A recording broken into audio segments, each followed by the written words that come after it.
Hello students, मेरा नाम विनीत पांडे और आप देख रहे हैं 2 पाई क्लासेस। और आज से हम स्टार्ट कर रहे हैं बच्चों इस चैनल पे statistics and probability class 9th chapter number 14 NCERT exemplar. Please ध्यान दीजिएगा, ये एनसीईआरटी एग्जाम्पलर के बच्चों सॉल्यूशंस यहाँ पे आपके कराएंगे, करेक्ट। और हाँ, अगर आप तक ये वीडियो पहुँचा है, आप क्लास 9 के स्टूडेंट हैं, तो मैं आपको कुछ सजेशन देना चाहता हूँ कि बच्चों देखिए, एनसीईआरटी एग्जाम्पलर में ये जो चैप्टर है स्टैटिस्टिक्स एंड प्रोबेबिलिटी, आप देख रहे हो ना, स्टैटिस्टिक्स भी इसी में और प्रोबेबिलिटी भी इसी में। एक्चुअल में तरीका यही है कि स्टैटिस्टिक्स जब आप पढ़ें तो तुरंत आप प्रोबेबिलिटी पढ़ लें। अब मुझे नहीं पता फर्स्ट टर्म सेकंड टर्म वाले में आप एग्जाम देने जा रहे हो, मतलब फर्स्ट टर्म में स्टैटिस्टिक्स आ रहा है, प्रोबेबिलिटी नहीं आ रहा है, तो मैं तो आपको यही सजेस्ट करूँगा, प्रोबेबिलिटी एक बहुत छोटा सा चैप्टर है, ठीक है ना। और आप एक काम करिए, एनसीईआरटी के बच्चों वीडियोस देख लीजिए हमारे चैनल से, ठीक है। स्टैटिस्टिक्स एंड प्रोबेबिलिटी पहले दोनों को देख के फिर एनसीईआरटी एग्जाम्पलर आप करो, करेक्ट। मैंने क्या बोला, स्टैटिस्टिक्स आप पढ़ लीजिए अच्छी तरीके से, एनसीईआरटी से प्रोबेबिलिटी पढ़ लीजिए, फिर आप एग्जाम्पलर लगाइए, करेक्ट। ये मेरा सजेशन है आपको। अब कुछ बच्चे बोलेंगे नहीं सर हमें तो केवल स्टैटिस्टिक्स ही करना है, तो बच्चों फिर स्टैटिस्टिक्स मैं तो यहाँ पे सारा सॉल्व कराऊंगा आपको, ठीक है। आप स्टैटिस्टिक्स के क्वेश्चन सेलेक्ट करके उसको आप कर लीजिए। एक्चुअल में क्या होगा, कहीं कहीं स्टैटिस्टिक्स और प्रोबेबिलिटी को लिंक कर देंगे। आप हायर एजुकेशन में जाओगे, पढ़ाया ही साथ में जाता है। अगर हमारे एनसीईआरटी के वीडियो बच्चों आपने देखे डिटेल में, तो हमने वहाँ पे स्टैटिस्टिक्स एंड प्रोबेबिलिटी के बारे में बहुत डिटेल में बात करी हुई है, करेक्ट, ठीक है। तो ये बात है, ये तो पहली बात कि दोनों चैप्टर पढ़ के आइए फिर इसको पढ़िए। दूसरी बात ये है कि यहाँ पर एक ओवरव्यू हम आपको देंगे, पहले क्वेश्चंस कराने से पहले एक थोड़ा सा रिवीजन हम आपको कराएंगे, लेकिन बहुत अच्छी तरीके से अगर कॉन्सेप्ट को सीखना है आपके अगर कॉन्सेप्ट्स नहीं क्लियर हैं दोनों चैप्टर के, तो बच्चों फर्स्ट ऑफ ऑल हमारे प्लेलिस्ट आप देखिए एनसीईआरटी वाले स्टैटिस्टिक्स एंड प्रोबेबिलिटी, फिर आप एग्जाम्पलर स्टार्ट करिए। कहाँ मिलेगा, पिन कमेंट चेक करिए, पिन कमेंट में मैं सबसे ऊपर ही लगा दूंगा स्टैटिस्टिक्स एंड प्रोबेबिलिटी एनसीईआरटी के लिंक, ठीक है। एनसीईआरटी में क्या किया हमने, जितनी भी थ्योरीज आपकी दी हुई है एनसीईआरटी में, उसको डिटेल में एक्सप्लेन किया है, और हर एक न्यूमेरिकल में हमने आपको मीनिंग बताया कि एनसीईआरटी क्या आपसे कहना चाहता है। आई थिंक आपको मेरी बात समझ में आ रही होगी, ठीक है ना। चलो, अब जो बच्चे नए आए हैं, मैं आपको बता दूं कि इस चैनल पे आपको फिजिक्स, केमिस्ट्री एंड मैथमेटिक्स का हर एक टॉपिक बहुत डिटेल में मिल जाएगा। कहाँ मिलेगा, पिन कमेंट में सब कुछ मिलेगा। फिर भी अगर किसी चैप्टर का लिंक नहीं मिलता है तो आप हमें व्हाट्सअप कर सकते हैं।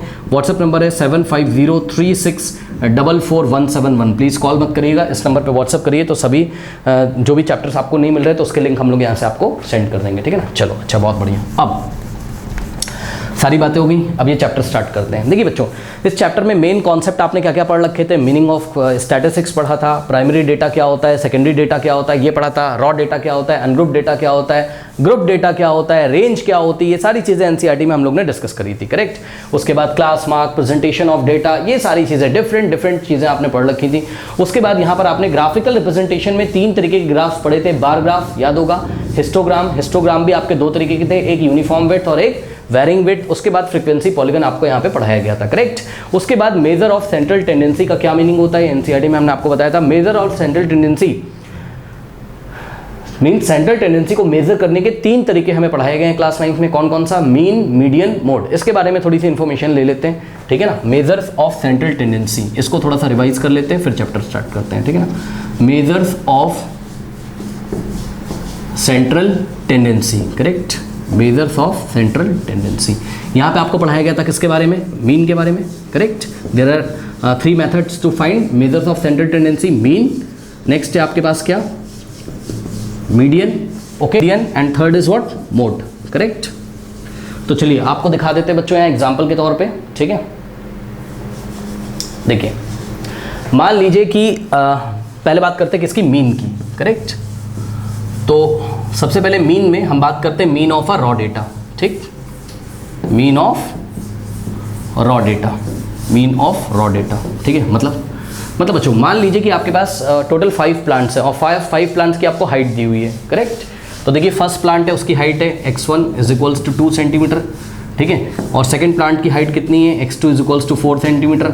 नेक्स्ट कोई प्लांट है बच्चों, उसकी हाइट है x3 = 1 सेंटीमीटर, ठीक है। इस तरीके से आपके पास टोटल 5 प्लांट्स है। फोर्थ प्लांट है कोई, उसकी हाइट है मान लीजिए आपकी फिर से 2 सेंटीमीटर, करेक्ट। और फिफ्थ प्लांट है बच्चों, उसकी कोई हाइट है आपकी मान लीजिए 6 सेंटीमीटर, करेक्ट। तो यहाँ पर आपको क्या करा है, मीन हाइट निकालनी है। तो मीन हाइट कैसे निकालोगे, याद है मीन को हम लोग कैसे निकालते थे, इसको रॉ डेटा बोल रहे हैं। रॉ डेटा का मतलब ये असेंडिंग या डिसेंडिंग ऑर्डर में नहीं है, इसको हम रॉ डेटा बोलते हैं, करेक्ट। नो, तो मीन कैसे निकालते थे, एक्स के ऊपर बार लगाते थे, याद है आपको। मीन का फॉर्मूला क्या होता था, summation of xi where I belongs from 1 to n upon what, total number of observation, है ना। ये समीशन ऑफ xi का मतलब क्या है, sum of all observation divided by total number of observation. Total number of observation को small n से दिखाते थे ना। सम ऑफ ऑल ऑब्जर्वेशन का मतलब क्या होता है, x1 plus x2 plus x3, है ना, यही होता है। ये समीशन को ओपन करना सिखाया है एनसीईआरटी में, x1 plus x2 plus x3 plus x4 plus x5 और डिवाइडेड बाय n का वैल्यू कितना हो जाएगा, कितनी ऑब्जर्वेशन है, 1 2 3 4 5, तो डिवाइडेड बाय यहाँ पर आप 5 कर दोगे। अब तो आप कैलकुलेट कर लोगे कितना आ जाएगा। x1 का वैल्यू कितना है, चेक करिए, 2, करेक्ट। x1 कितना है, थोड़ा सा रिवीजन करा रहे हैं बच्चों का, 2 प्लस 4 प्लस 1 प्लस 2। अगर आपको बहुत डिटेल में जानना है ना, आप एनसीईआरटी वाला प्लेलिस्ट देखिए बच्चों, करेक्ट। सबको यहाँ पर हमने ऐड कर दिया, इसको सबको यहाँ पर ऐड कर दीजिए और 5 से डिवाइड लगा दीजिए, ठीक है। जो भी आंसर आएगा that will be the mean height, okay. तो ऐड कर लीजिए, कितना हो जाएगा, 5 प्लस 4 6, 6 प्लस 1 7, 7 प्लस 2 कितना हो जाएगा, 9, 9 प्लस 6 15, 15 डिवाइडेड बाय 5 कितना हो जाएगा, 3, ठीक है। तो 3 सेंटीमीटर क्या होगी आपकी मीन हाइट हो गई, ठीक है। ये मीन निकाला हमने किसका, रॉ डेटा का, ओके। नोट कर लीजिए इतना। स्टूडेंट्स नेक्स्ट है मीन ऑफ अनग्रुप डेटा, ठीक है ना। Mean of ungrouped data, ungrouped data मतलब कोई भी यहाँ क्लास इंटरवल नहीं है। जैसे आप एक क्लास इंटरवल बनाते थे ना, याद है, 5 to 10 सेंटीमीटर कितने बच्चों कितने प्लांट्स की हाइट है, 10 to 15 सेंटीमीटर कितने प्लांट्स की हाइट है, 15 to 20 सेंटीमीटर कितने प्लांट्स की हाइट है, करेक्ट। तो ये क्या होता था, मतलब समझो ना, यहाँ पे इंटरवल लिखते थे, ये क्या था आपका क्लास इंटरवल, और यहाँ आप इसकी फ्रीक्वेंसी लिखते थे, करेक्ट। ऐसे फ्रीक्वेंसी आती थी 2 3 7 ऐसे करके कुछ। तो इसकी बात हम नहीं कर रहे हैं, करेक्ट। क्लास इंटरवल्स यहाँ नहीं दिए हुए हैं आपको, ठीक है। सिंपली क्या है, mean of ungroup data. Ungroup data मतलब सिंपली यहाँ पर आपको डेटा पॉइंट्स लिखे होंगे, यानी कि ऑब्जर्वेशंस। ये देखिए इस तरीके से ये होंगी आपके पास ऑब्जर्वेशंस, ठीक है। कुछ ऑब्जर्वेशंस होंगी जैसे x1 x2 x3 x4, ये ऑब्जर्वेशन है। और यहाँ पर आपको क्या दिया होगा, फ्रीक्वेंसीज दी रहेंगी, ठीक है ना। फ्रीक्वेंसी मतलब फर्स्ट ऑब्जर्वेशन की फ्रीक्वेंसी f1, सेकंड की f2, थर्ड की f3, फोर्थ की f4 and so on to. तो यहाँ पर मीन का फॉर्मूला क्या होता था, मीन ऑफ अनग्रुप डेटा, देखिए मीन इज इक्वल्स टू क्या होता था, याद करिए, summation of fi xi where i belongs from 1 to n whole divided by summation of fi, correct. ये होता था फॉर्मूला, करेक्ट। यानी कि f1 को किससे मल्टीप्लाई करते थे, x1 से, तो f1 x1 मिलता था, फिर f2 x2 मिलता था, फिर f3 x3 मिलता था, फिर सबको ऐड करके कहाँ रखते थे, न्यूमरेटर में, और divided by summation of all the frequencies, ठीक है। एक छोटा सा क्वेश्चन करके दिखा दें इसका, चलिए। वैसे तो अभी क्वेश्चन कराएंगे, ज़्यादा परेशान मत हो, अभी क्वेश्चन कराएंगे तो सब पूरा रिवाइज हो जाएगा, सारी चीज़ें बताएंगे, परेशान ना हो। जैसे मान लो बच्चों, किसी पौधे की हाइट है 5 सेंटीमीटर और 5 सेंटीमीटर, और ऐसे कितने पौधे हैं, ऐसे मान लीजिए 10 पौधे हैं, करेक्ट। तो 5 की फ्रीक्वेंसी 10 हो गई। किसी पौधे की हाइट है, किन्हीं पौधों की हाइट है कितनी, 4 सेंटीमीटर, और ऐसे कितने पौधे हैं, मान लीजिए 6 पौधे हैं, ठीक है ना। और किसी पौधे की किन्हीं पौधों की हाइट है 3 सेंटीमीटर, और 3 सेंटीमीटर वाले कितने पौधे हैं, मान लीजिए आपके हैं टोटल 9 पौधे, करेक्ट। तो इसको आपको क्या निकालना है, इसका मीन निकालना है। तो कैसे मीन निकालेंगे, देखिए एक और कॉलम यहाँ पर बना लेंगे, करेक्ट। आपको पता है ये वाला जो ऑब्जर्वेशन का कॉलम है इसको हम xi बोलते हैं, और फ्रीक्वेंसी वाले कॉलम को हम fi बोलते हैं, ठीक है। और यहाँ पर एक और कॉलम बनाते हैं fi इंटू xi का, याद है आप लोग को, सिंपल है। तो क्या हो जाएगा 5 इंटू 10, याद है ना, fi इंटू xi करते हैं, 5 इंटू 10 कितना हो जाएगा 50। यहाँ से देखिए 4 इंटू 6 कितना हो जाएगा 24, ठीक। उसके बाद 3 इंटू 9 कितना हो जाएगा 27। फिर यहाँ पे जब आप सबको ऐड कर देते हो तो इसी को क्या बोलते हैं हम, summation of fi xi where i belongs from 1 to, i कहाँ से कहाँ बिलोंग करेगा, 1 से लेके कितनी ऑब्जर्वेशन है, 1 to 3, यानी कि 1 से लेके 3 तक बिलोंग करेगा। तो ये आप ऐड कर लीजिए, कितना आ जाएगा 4 + 7 11, और कैरी जाएगा 1 यहाँ पर, तो 5 + 1 6, 6 + 2 8 + 2 9, 91, ठीक है ना। तो ये आ गया 91। तो और समेशन ऑफ fi यहाँ से निकाल लेते थे, याद है, यही जो समेशन ऑफ fi होता था, यही क्या होता था, टोटल नंबर ऑफ ऑब्जर्वेशन, यानी कि i = 1 to n। इसको सबको ऐड कर दीजिए, तो 10 + 6 कितना हो जाएगा 16, 16 + 9 कितना होता है 25, ठीक है ना। ये लीजिए, तो मीन यहाँ से निकाल लीजिए, क्या हो जाएगा मीन x बार क्या होता है, मीन होता है, ठीक है ना। = समेशन ऑफ fi xi की जगह कितना रखोगे 91, ठीक है ना। और समेशन ऑफ fi की जगह कितना रखोगे 25, करेक्ट। जो भी आंसर आएगा वो आप लोग निकाल लीजिएगा। मैं बस रिवाइड, हाँ कहाँ पर, यहाँ पर, अच्छा 4 + 7 11, कैरी 1, 5 + 1 6, 6 + 4 10, बिल्कुल सही। तो यहाँ पर क्या हो जाएगा 101 हो जाएगा, समेशन ऑफ fi xi कितना हो जाएगा 101 हो जाएगा। इसको आप लोग करेक्ट कर लीजिए, इससे कुछ फर्क पड़ता नहीं है, बस मैं यहाँ पे रिवाइज आपको करा रहा था, ठीक है ना। अब इसको आप लोग डिवाइड कर लीजिए, जो भी आंसर आएगा that will be the mean, okay. तो इस तरीके से मीन निकालते हैं। चलिए बढ़ते हैं मीडियन की तरफ। नाउ स्टूडेंट्स देखिए नेक्स्ट टॉपिक है आपका मीडियन, थोड़ा सा रिवाइज करते हैं, ठीक है। मीडियन क्या होता है? Middle most value of the observation, है ना, middle most value, middle most value. देखो इसको एक एग्जांपल से आपको बताते हैं, ठीक है ना। देखिए एग्जांपल देखिए, मान लीजिए कि कुछ प्लांट्स की आपको हाइट दी हुई है, ठीक है। किसी प्लांट की हाइट 1 सेंटीमीटर है, किसी की 2 है, किसी की 3 है, किसी की 4 है, ठीक, और किसी की मान लीजिए 7 है, करेक्ट। ऐसा कुछ आपको यहाँ पर दिया हुआ है। टोटल कितने प्लांट्स हैं? 1 2 3 4 5, करेक्ट। सबसे पहला स्टेप क्या होता है? जो ऑब्जर्वेशन है इसको असेंडिंग फॉर्म में लिख लीजिए, करेक्ट। डिसेंडिंग में भी लिख सकते हैं बट असेंडिंग फॉर्म में लिख लीजिए, ठीक है ना। तो चलिए असेंडिंग फॉर्म में लिखो इसको। पहले 1 आएगा, फिर 2 आएगा, फिर 3 आएगा, फिर क्या आएगा आपका? वैसे ही असेंडिंग फॉर्म में है तो थोड़ा सा इसमें चेंज कर लीजिए डेटा में, ठीक है ना।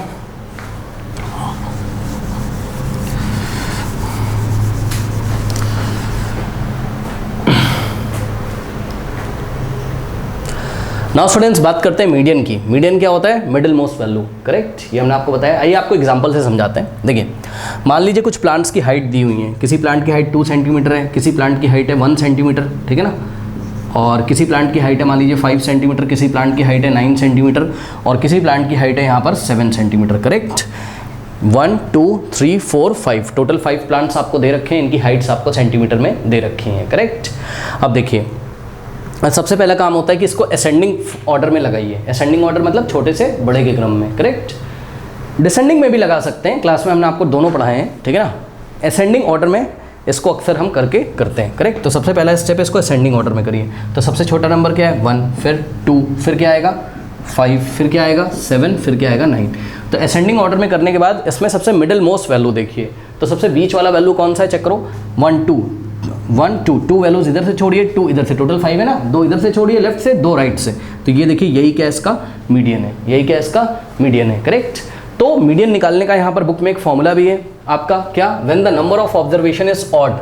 अब आप चेक करिए यहाँ पर नंबर ऑफ ऑब्जर्वेशन ऑड है कि इवन है? ऑड है। चेक करो कैसे? 1 2 3 4 5 टोटल 5 ऑब्जर्वेशन है, करेक्ट। तो यहाँ पर n का वैल्यू कितना हो जाएगा? 5, जो कि क्या है? एक ऑड नंबर है। तो जब नंबर ऑफ ऑब्जर्वेशन आपकी ऑड होती है तो मीडियन हम कैसे देते हैं? याद करिए, n+1 divided by 2th observation, n+1 divided by 2th observation, ठीक है। n+1 बाय 2th ऑब्जर्वेशन जो होती थी वही आपका क्या होता था?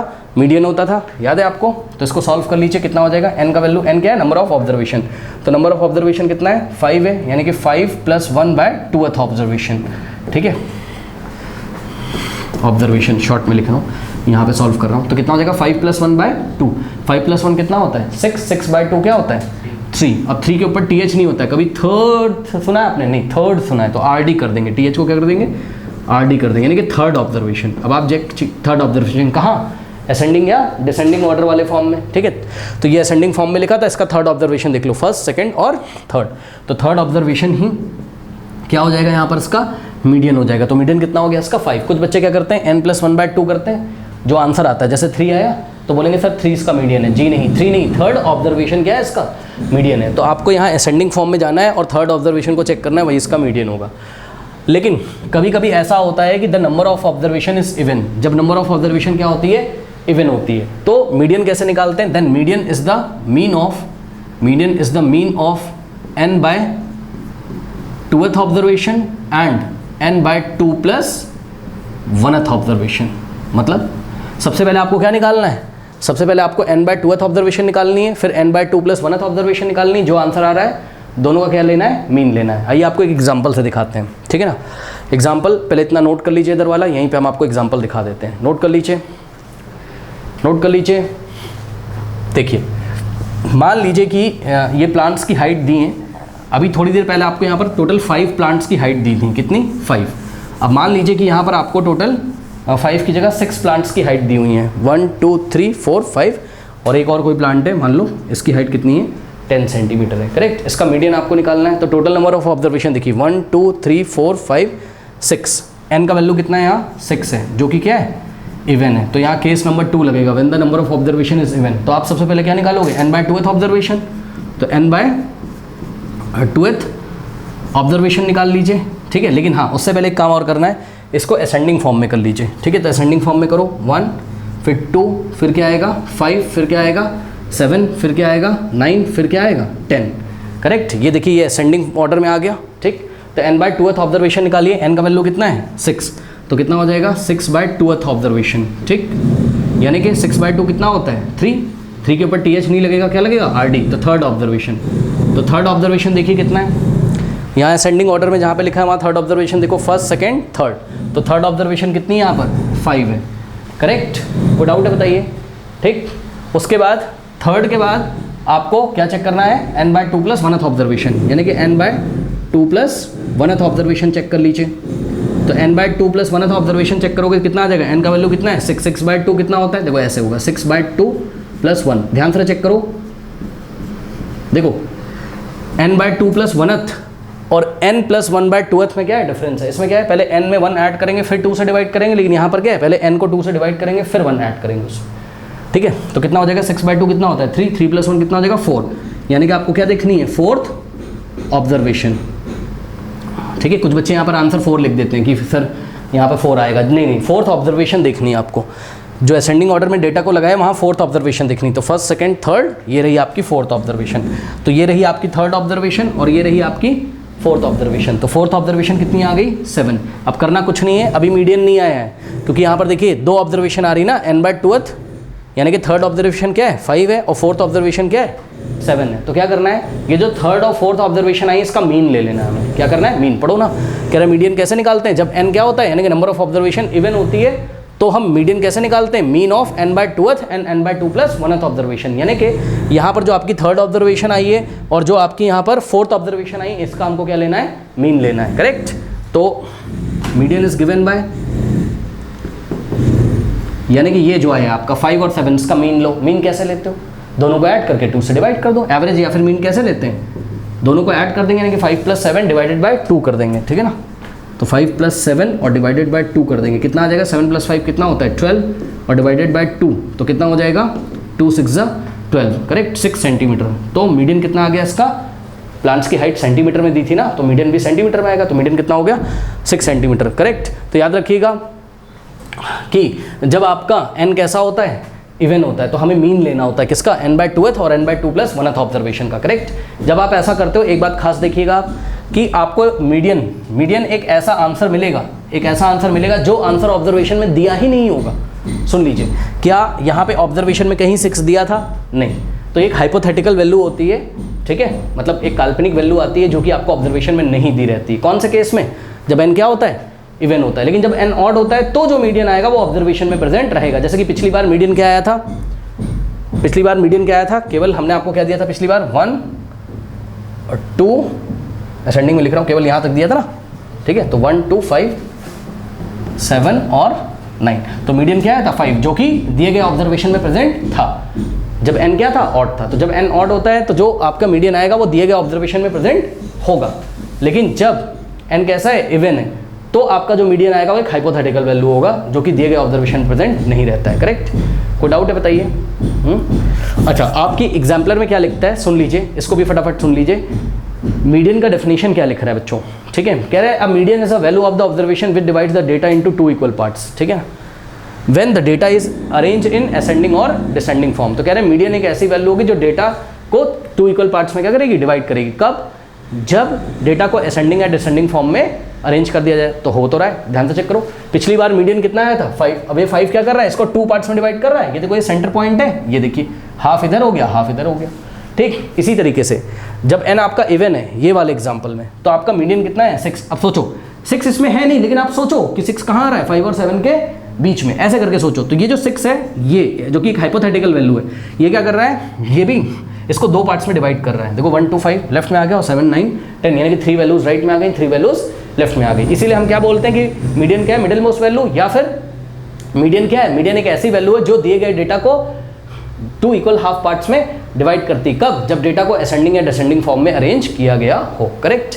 तो ये चीज़ है, नोट कर लीजिए। बढ़ते हैं मोड की तरफ। स्टूडेंट्स नेक्स्ट बात करते हैं मोड के बारे में। मोड क्या होता है, the observation that occurs more frequently, यानी कि जो भी ऑब्जर्वेशन आपको दी रहेंगी उसमें से जो ऑब्जर्वेशन बार बार आ रही हो रही है, यानी कि जिसकी फ्रीक्वेंसी सबसे ज़्यादा होती है उसको हम मोड बोलते हैं, ठीक। Means that is the observation with maximum frequency, okay.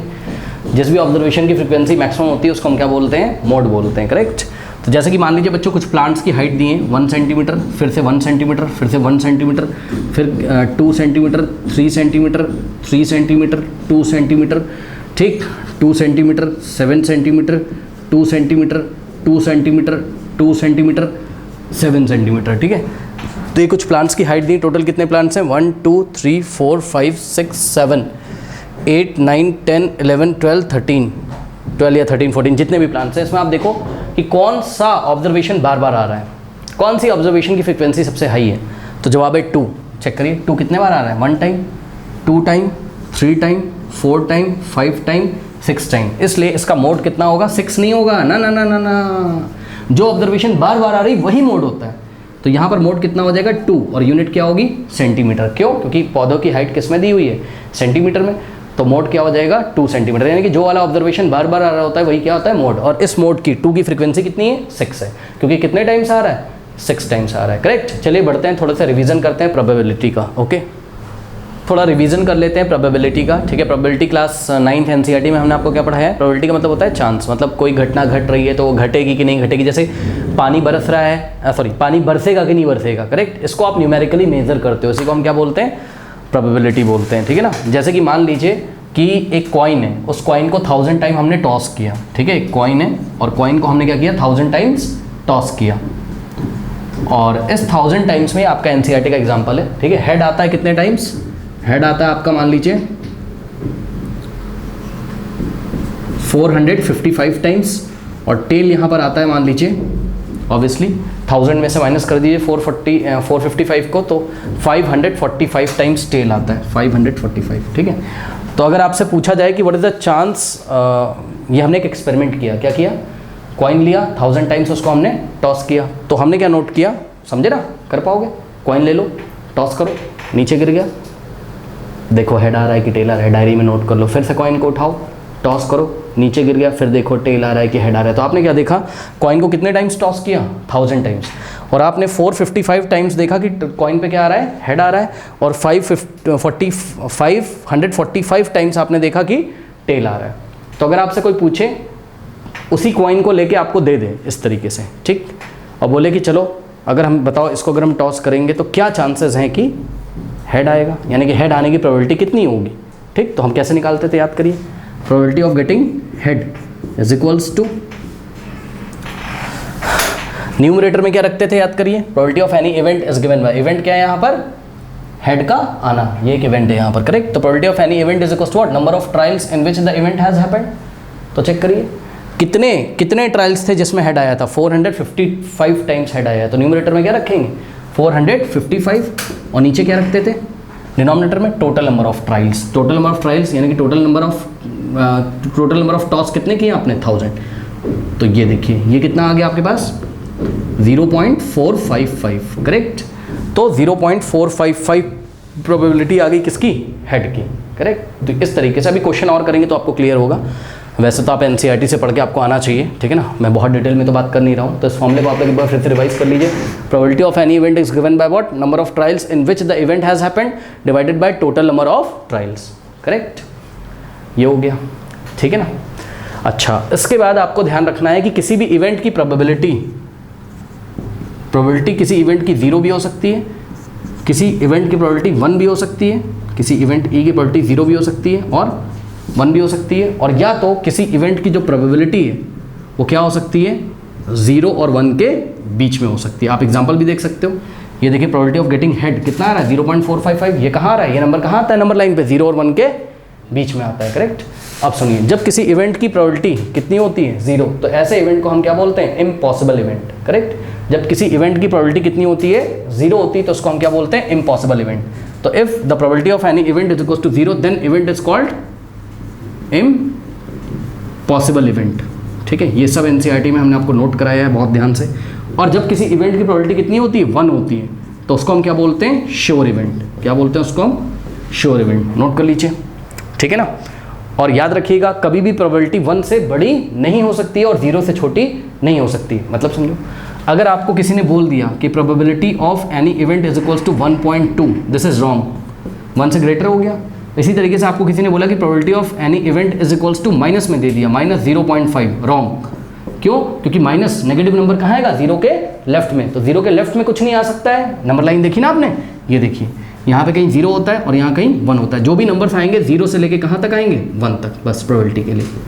ठीक है, कोई भी इवेंट की प्रोबेबिलिटी जीरो से लेस नहीं हो सकती, वन से ग्रेटर नहीं हो सकती। करेक्ट, केवल इतने ही डोमेन में आंसर आएगा, यानी कि जीरो से लेके वन तक इंक्लूडिंग जीरो एंड वन, इतना ही आ सकता है बस। अगर किसी इवेंट की प्रोबेबिलिटी कितनी है? जीरो, तो इम्पॉसिबल इवेंट है, और किसी इवेंट की अगर प्रोबेबिलिटी वन है तो वो श्योर इवेंट होता है। करेक्ट, ओके, चलिए नोट कर लीजिए, बढ़ते हैं अब क्वेश्चंस की तरफ। कोई भी एक्सरसाइज स्टार्ट होती है उससे पहले कुछ सैम्पल प्रॉब्लम दी रहती है, ठीक है, एग्जाम्पलर में। तो बच्चों यहाँ पर एक्सरसाइज 14.1 स्टार्ट होने से पहले सैम्पल प्रॉब्लम आपको दिया हुआ है। करेक्ट, और इस सैम्पल प्रॉब्लम को हम लोग सॉल्व करते हैं। 2-3 सैम्पल प्रॉब्लम यहाँ पे आपको दी हुई है। देखिए सैम्पल प्रॉब्लम 1 में आपको बोलता है क्या कि ये मल्टीपल चॉइस क्वेश्चंस पे बेस है। एक्सरसाइज 14.1 बोल रहा है sample problem 1, the marks obtained by 17 students in a mathematics test out of 100 are given below. यानी कि 100 मार्क्स का टेस्ट हुआ, ठीक है, और 17 स्टूडेंट्स के मार्क्स यहाँ पर आपको दिए हुए हैं। ये देखिए किसी बच्चे के 100 में से 91 आए, किसी बच्चे के 82 आए, किसी के 100 में से 100 आए, किसी के 100 में से 100, किसी के 96, किसी के 65, किसी के 82 and so on. To total 17 marks लिखे 17 बच्चों के। ओके, तो आपको यहाँ क्वेश्चन में पूछता है क्या कि the range of the data is. Correct, ये आपको डेटा दिया हुआ है, आपको इसका रेंज बताना है। याद है ये ऑप्शन दिए हुए हैं आपको ABCD, इसमें से चूज़ करना है। तो याद है बच्चों रेंज क्या होती थी डेटा की? Maximum value minus minimum value. याद है range is equals to what? Maximum value minus क्या होती थी? Minimum value. ये फॉर्मूला याद है आपको कि भूल चुके हो? Maximum value minus minimum value. तो चलिए कुछ नहीं करना है, रेंज निकाल लीजिए। इसमें से देखिए ऑब्जर्वेशन में मैक्सिमम वैल्यू कितनी है, मतलब सबसे बड़ा नंबर कौन सा है? 100। करेक्ट, तो मैक्सिमम वैल्यू होगी 100 माइनस, अब देखो बच्चों मिनिमम वैल्यू यहाँ पर कितनी है। ठीक है, तो मिनिमम वैल्यू यहाँ पर है क्या? 46 है क्या मिनिमम? चेक करो क्या 46 से भी कोई छोटा नंबर है? चेक करिए क्या 46 से भी कोई छोटा नंबर है? आई थिंक नहीं, नो 46 से तो कुछ भी छोटा नहीं। तो मिनिमम वैल्यू कितनी हो गई? 46। तो ये देखिए मैक्सिमम वैल्यू में से मिनिमम वैल्यू को माइनस कर दीजिए, आपका आंसर आ जाएगा। ठीक है, 10 - 6 कितना होता है? 4, और 9 - 4 कितना होता है? 5। ठीक, तो ये लीजिए 54। So option B is the correct option. Range of this data is 54। Correct, कर लीजिए।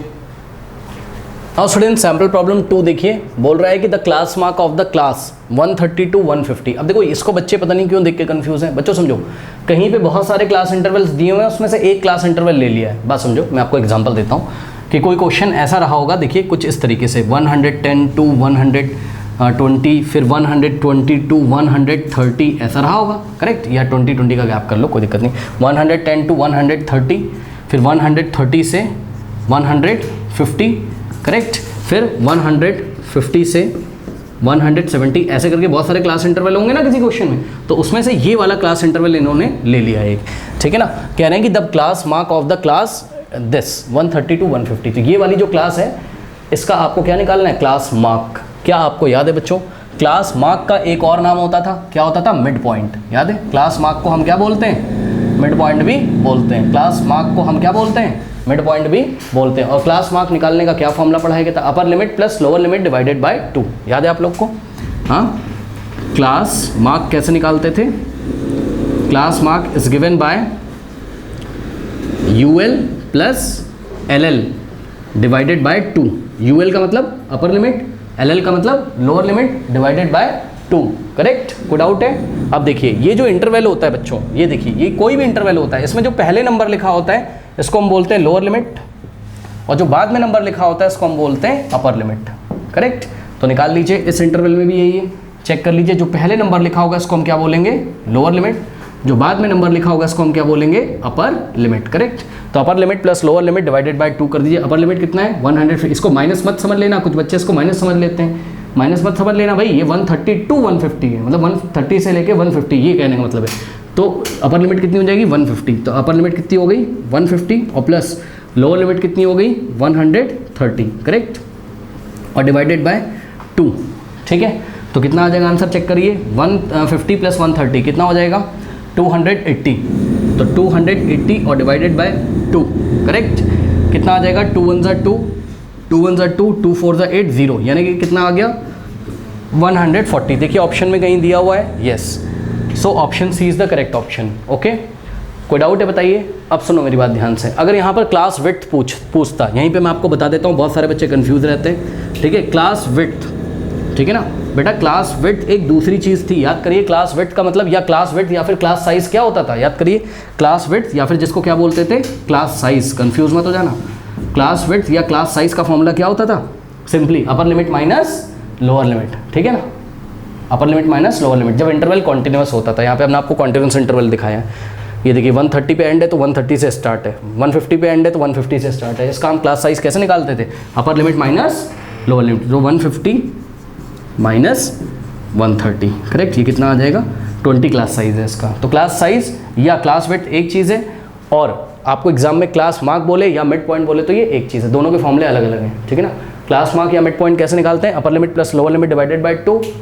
और क्लास साइज या क्लास विड्थ एक ही चीज़ है, कैसे निकालते हैं, upper limit minus lower limit, बस डिवाइडेड बाय 2 नहीं होता है इसमें कुछ। ओके, तो कंफ्यूज मत होइएगा, नोट कर लीजिए इसको। ये देखिए क्वेश्चन बहुत अच्छा है, सैम्पल प्रॉब्लम 3 कह रहा है, a die is thrown 1000 times and the outcomes were recorded as follows. Okay, probability से रिलेटेड क्वेश्चन है।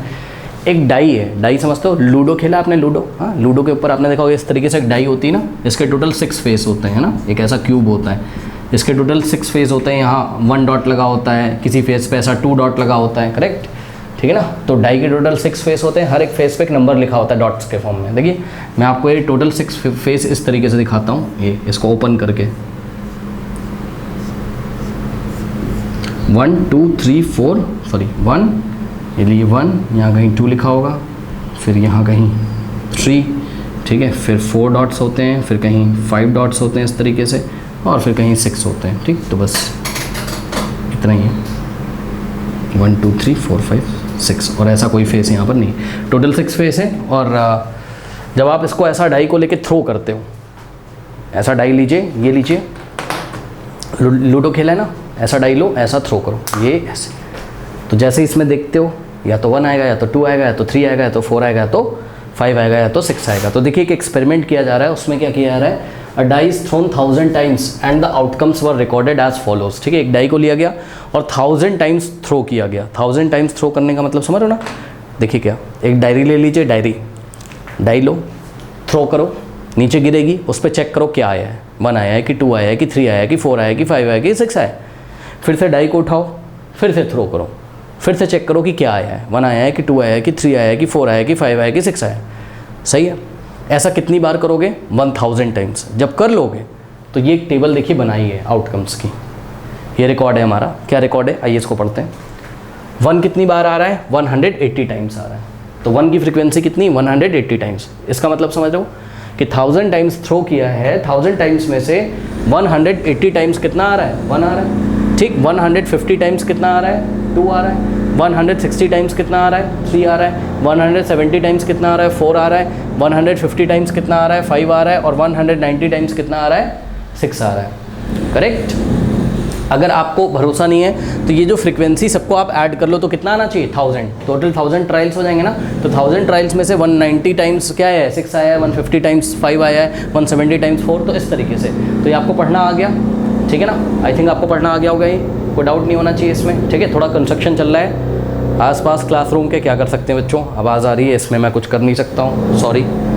ठीक है, किसी को मना भी नहीं कर सकते हैं जाके क्या कर सकते हैं। चलिए, तो देखिए बच्चों, इन्होंने क्वेश्चन क्या किया है, कह रहा है कि if the die is thrown once more, if the die is thrown once more, मतलब ये एक्सपेरिमेंट करने के बाद अगर हम डाई को एक बार और थ्रो करें तो क्या चांसेस हैं या क्या प्रोबेबिलिटी है कि इट शोज 5। पढ़िए, if the die is thrown once more then the probability that it shows 5 is, मतलब 5 के आने की क्या संभावना है। बस समझो, 1000 बार इस डाई को हमने थ्रो किया, ये रिकॉर्ड आ गया। ठीक, अब इसी डाई को कह रहे हैं एक बार और थ्रो करो तो क्या प्रोबेबिलिटी है कि क्या आ जाए, 5 आ जाए। ठीक, यानी कि आपको क्या निकालना है, आपको यहाँ पर प्रोबेबिलिटी ऑफ गेटिंग 5 निकालना है। और प्रोबेबिलिटी ऑफ एनी इवेंट का क्या फॉर्मूला होता था बताइए, number of trials in which event occur, number of trials in which event occur divided by total number of trials. Okay, तो number of trials in which event occur, check करिए यहाँ पर कितने ऐसे ट्रायल है जिसमें 5 आता था, चेक करिए।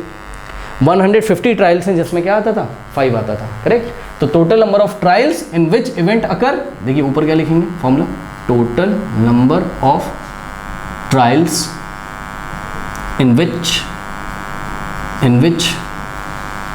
इवेंट अकर, और डिवाइडेड बाय क्या होता था, total number of trials, total number of trials, यही फॉर्मूला आपने पढ़ा था, ठीक है, या फिर ऐसे भी कर सकते हो, number of trials in which event occur divided by total number of trials. Now 5 के आने की प्रोबेबिलिटी आपको निकालनी है, सही है ना।